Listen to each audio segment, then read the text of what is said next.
വിഷമം പോലെ? എന്റെ അയൽവക്കത്തെ ചേച്ചി എനിക്കെതിരെ പീഡന കേസ് കൊടുക്കാൻ പോയിരുന്നു. എന്ത്? ആർക്കും ഒരു പ്രശ്നം ഉണ്ടാക്കാതെ നിനക്കെതിരെ പീഡന പരാതിയാ? ഓരോരോ കഷ്ടകാലങ്ങൾ, അല്ലാതെ എന്ത് പറയാ. എന്താന്ന് വെച്ചാ കാര്യം പറയടാ. മര്യാദക്ക് ഈ കല്ല് മാറ്റിക്കോ, എനിക്കില്ല വണ്ടി കൊണ്ട് പോണ്ടതാ. ഞാൻ ഈ കല്ലെടുത്ത് മാറ്റില്ല. നീ ആരെ കൊണ്ട് മാറ്റിക്കാൻ വന്നാലും ഞാൻ സമ്മതിക്കില്ല. ചേട്ടന്റെ പറമ്പിൽ വണ്ടി കൊണ്ടുപോ. എന്തിനാ ഞങ്ങളുടെ പറമ്പിൽ വണ്ടി കൊണ്ടുവരുന്നേ? ഇതീ കൂടെ തന്നെ കൊണ്ടുപോടാ, എനിക്കിതിൽ ആവശ്യമുണ്ട്. ചേട്ടൻ ഇതിലെ വണ്ടി ഒന്നും കൊണ്ടുപോകാൻ പറ്റില്ല. ഇന്നവൻ ബൈക്ക്, നാളെ അവൻ കാറ്, മറ്റന്നാളവൻ ലോറി കൊണ്ടുപോകുന്നില്ലേ. എന്റെ ചേച്ചി എനിക്ക് ആകെ 3 സെന്റ് സ്ഥലമുള്ളൂ. അതിൽ ഞാൻ ലോറിയും കാറൊന്നും കൊണ്ടുപോകാൻ പാടില്ല. ഈ ബൈക്കൊന്നും കൊണ്ടുപോകാനാ. എടിപ്പോട്ടെ, ഒരു 2 വീലർ അല്ലേ, നമുക്ക് എന്ത് നഷ്ടം വരാനാ? നിങ്ങളോട് വീട്ടിൽ പോയിരിക്കാനല്ലേ പറഞ്ഞത്.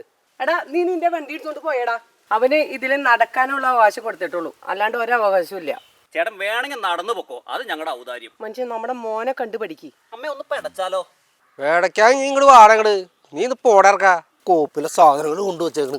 ഇതെടുത്ത് മാറ്റിയനെ നിനക്കെതിരെ ഞാൻ പരാതി കൊടുക്കും. ഇത് മാറ്റാനുള്ള പരാതി ഞാനങ്ങോട്ട് സഹിച്ചു.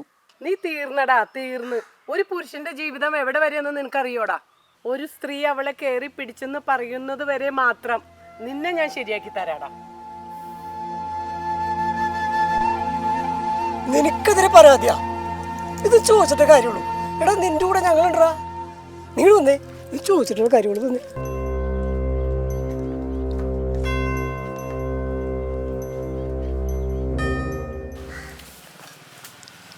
അമ്മ നമുക്ക് 2 പണിക്കാരെ വിളിച്ചിട്ട് ഈ വഴി മൊത്തം അടപ്പിച്ചു കളഞ്ഞാലോ?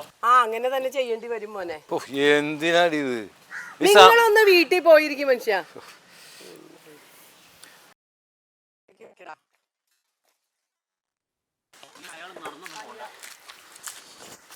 നീ തല്ലാനായി വേറെ ആളെയും കൊണ്ടുവന്നേക്കാണോ?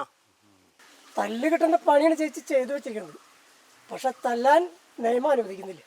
അല്ലെങ്കിൽ നീ ഇപ്പൊ എന്നെ അങ്ങോട്ട് തല്ലിയാനെ. ചിലപ്പോ ചെയ്യേണ്ടി വരും. അങ്ങനെയാണെങ്കിൽ നീ എന്നെ കയറി പിടിച്ചെന്നും പറഞ്ഞ് പരാതി കൊടുക്കൂടാ ഞാൻ പോലീസിന്. അന്നാ ചേച്ചി എനിക്കെതിരായിട്ട് കേസ് കൊടുക്കും. അപ്പൊ എനിക്കൊരു കൂട്ടായി. ചേച്ചി പോയി പരാതി കൊടുത്താ പറയുന്നതൊക്കെ കേട്ട് വിശ്വസിക്കാനിരിക്കുന്നവരല്ല പോലീസ്. അതൊക്കെ ഞങ്ങൾ നോക്കിക്കോളാം. ചേച്ചി ഇവനെതിരെ വ്യാജ ആരോപണം ഉന്നയിച്ചാൽ ചേച്ചിക്കെതിരെ ഇവൻ മാനനഷ്ടത്തിന് കേസ് കൊടുക്കും. BNS section 356. 2 വർഷം ചേച്ചി ഉണ്ട തിന്നേണ്ടി വരും. ഉണ്ടല്ല, നല്ല ഭക്ഷണമൊക്കെ ഉണ്ട്, പക്ഷെ അഴി എണ്ണേണ്ടി വരും. 2014 Arnesh Kumar versus state of Bihar. ഇതൊക്കെ വല്ലതും അറിയോ? പോയി പഠിച്ചിട്ട് വാ. ഇങ്ങേരെ കൊണ്ട് ഞാൻ തോറ്റ്. ഇതെങ്ങാൻ തൊട്ടേണ്ടെങ്കിൽ നിങ്ങൾ വിവരം അറിയും. ബാ മോനെ. എന്തുട്ട മനുഷ്യ നിങ്ങൾ അവിടെ ഇങ്ങനെ പ്രശ്നം നടക്കുമ്പോ കമ്പിക എന്ന് പറഞ്ഞുകൊണ്ട് വിളിച്ചോണ്ടിരിക്കണേ. ഇവിടെ അവര് കാണില്ല, അവരപ്പുറത്തല്ലേ. ഇവിടെ ആരും കാണാനില്ല, ആരും കാണൂല. വേറെ ആരും ഇല്ലല്ലോ ഇവിടെ. ഇവിടെ ആരും ഇല്ല.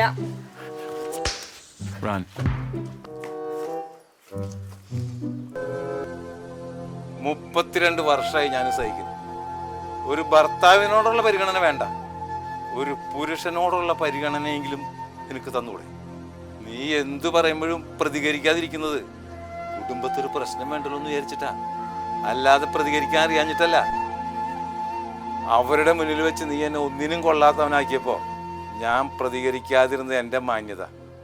ഇനി മേലിൽ അനാവശ്യമായിട്ട് എന്തെങ്കിലും പ്രശ്നം ഉണ്ടാക്കിയാൽ സൂരജ്, നിങ്ങൾ അതൊക്കെ എടുത്ത് മാറ്റി പൊക്കോടെ. കേസൊന്നും ഇല്ലടാ, ഒരു കുഴപ്പമില്ല. നിങ്ങൾ ഇതിലെ വണ്ടി കൊണ്ട് പൊക്കോട്ടാ. ഓക്കെ. എടാ ഞാൻ ഹെൽപ്പ് ചെയ്യണോ? വേണ്ട, ഞങ്ങൾ മാറ്റിക്കോളാം.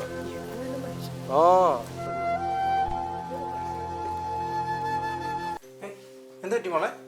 എന്താ മോളെന്താ കരയണതിനാ?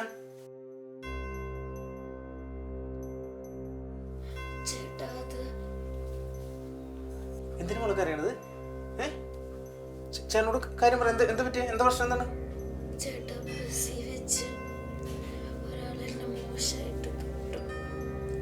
മോള് കരയില്ല. മോള് എഴുന്നേടുന്നേ, ബാഗ് ഉടച്ച് മോളോടേക്ക്.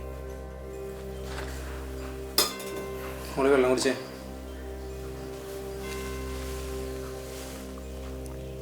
എന്നിട്ട് മോളെന്താ ചെയ്തേ?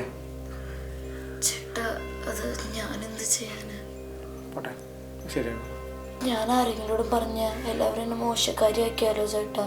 മോള് പേടിച്ചാ? അത് ചേട്ടാ ആ സമയത്ത് ഞാൻ പേടിച്ചല്ലേ? നമുക്ക് അവനെ പോയിട്ട് നല്ല അടി അടിച്ചാലോ? പക്ഷെ ഒരു കുഴപ്പമുണ്ട്. ഇന്നിപ്പോൾ ചേട്ടൻ വന്ന് അവനെ അടിച്ചു കഴിഞ്ഞാൽ നാളെ മോൾക്ക് ഇങ്ങനെ ഒരു പ്രശ്നം ഉണ്ടായി കഴിഞ്ഞാൽ എന്ത് ചെയ്യും? പിറ്റേ ദിവസം വന്ന് ചേട്ടൻ വീണ്ടും അടിക്കാൻ നിൽക്കേണ്ടി വരില്ലേ? പക്ഷെ മോൾക്ക് തന്നെ കുറേ കാര്യങ്ങൾ ചെയ്യാൻ പറ്റും ഇങ്ങനൊരു സിറ്റുവേഷനിൽ. പിന്നെ എനിക്ക് തല്ലാൻ പറ്റുമോ ചേട്ടാ? ഒരു രക്ഷയില്ലാതായി കഴിഞ്ഞാൽ കിട്ടാവുന്ന ശക്തി മുഴുവൻ എടുത്തിട്ട് നല്ലൊരു പെട അങ്ങോട്ട് കൊടുക്കണം. അപ്പോൾ അതിനു മുമ്പ് എന്താ ചെയ്യാ ചേട്ടാ? മോള് ഫോൺ എടുത്തിട്ട് 112 എന്ന നമ്പറിലേക്ക് വിളിക്കാം. 10-15 മിനിറ്റുള്ളിൽ തന്നെ പോലീസ് അവിടെ വരും. അപ്പം തന്നെ നമ്മൾ ആ കണ്ടക്ടറോട്, ബസ്സിലെ കണ്ടക്ടറോട് കാര്യം പറയാം, ഒരാൾ മോശമായിട്ട് പെരുമാറിയെന്ന്. അപ്പോൾ ആളും ആ കാര്യത്തിൽ ഇടപെടും. കൂടാതെ നമ്മുടെ അടുത്ത് നിൽക്കുന്ന ആൾക്കാരോടും കാര്യം പറയും. പക്ഷെ അവരോടൊക്കെ ഇത് പറഞ്ഞു കഴിഞ്ഞാൽ അവരെന്നെ ഒരു മോശക്കാരിയായിട്ടല്ല കാണാ.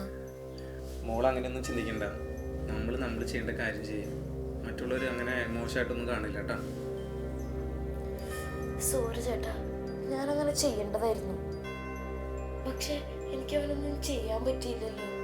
അവനൊന്നും ചെയ്യാൻ പറ്റാതായപ്പോൾ ഒരു വിഷമമായല്ലേ? ഇനി വേറെ ആൾക്കാരോടും അങ്ങനെ തന്നെ ചെയ്താലോ? അവനിട്ട് ഒരെണ്ണം കൊടുക്കണം. നമ്മളൊരു കാര്യം ചെയ്യും, ഒന്ന് മോക്കൊന്ന് കഴുകിട്ട് വന്നേ.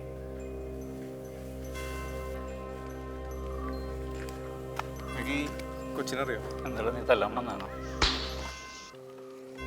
ഡീ